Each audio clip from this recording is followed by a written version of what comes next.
안녕하세요.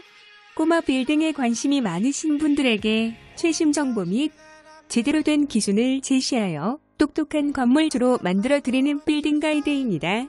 최근 수년간 투자 수요와 여유 자금이 꼬마 빌딩으로 꾸준히 이동하는 이유는 무엇일까요? 첫째, 다주택자에 대한 규제가 심해지면서 아파트 대체제를 찾는 사람들이 많아졌기 때문으로 분석됩니다. 아직까지 빌딩은 아파트와 달리 여러 채를 가지고 있어도 상대적으로 규제가 덜합니다.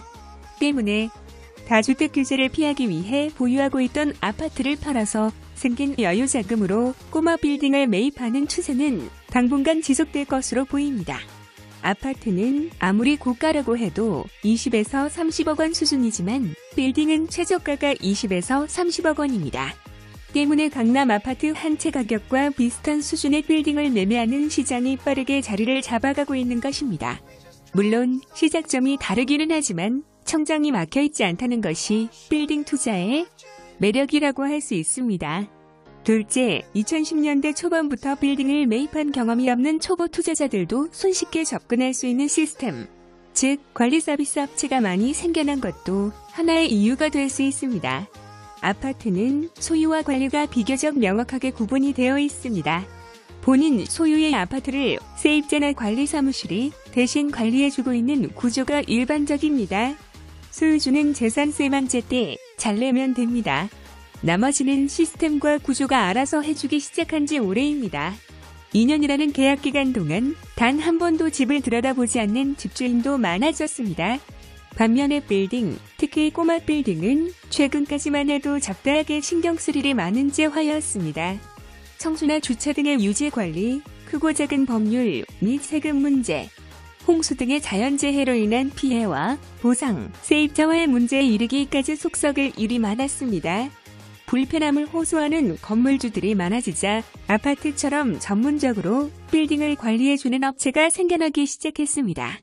때문에 시설 및 임대차 관리의 경험이 없어도 여유 자금만 있으면 누구나 손쉽게 투자할 수 있는 재테크 상품이 되었습니다. 그리고 인터넷과 스마트폰 앱 등의 보급으로 누구나 시세 파악이 가능하다는 점도 빌딩 시장을 확장시키는 요인이 되었습니다. 일부 중개사들이 그들만의 리그에서 은밀하게 주고받던 정보가 일반 투자자들에게도 오픈되는 세상이 온 것이죠. 셋째, 빌딩은 아파트처럼 공동시설이 아니라서 소유주 본인의 의지와 노력으로 가치를 상승시킬 수 있기 때문에 투자 수익을 높일 수 있다는 점도 매력 포인트입니다. 아파트의 가격 상승은 집주인의 의지나 노력과는 거의 무관합니다. 수요와 공급의 시장 원리가 자연스럽게 가격대를 형성하는 구조이기 때문입니다. 예를 들어 1층과 로열층의 차이는 약간 있을지라도 613동이나 614동의 매매가는 거의 비슷합니다.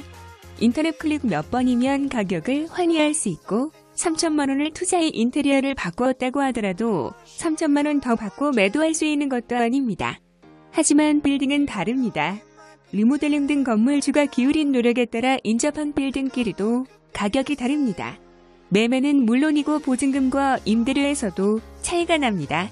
스스로 빌딩의 가치를 상승시킬 수 있어 기대치에 근접한 수익을 얻을 수 있다는 것은 투자에서 매우 중요한 요소라고 할 수 있습니다. 자고로 빌딩은 논밭의 작물처럼 주인의 발걸음 소리를 듣고 똘똘하게 성장하는 법입니다. 나머지는 다음 시간에 이야기 드리겠습니다. 빌딩에 관한 더 많은 정보는 네이버 빌딩 가이드 카페로 오시면 확인하실 수 있습니다. 내용이 마음에 드셨다면 구독과 좋아요 부탁드립니다. 더 좋은 내용으로 찾아오겠습니다. 감사합니다.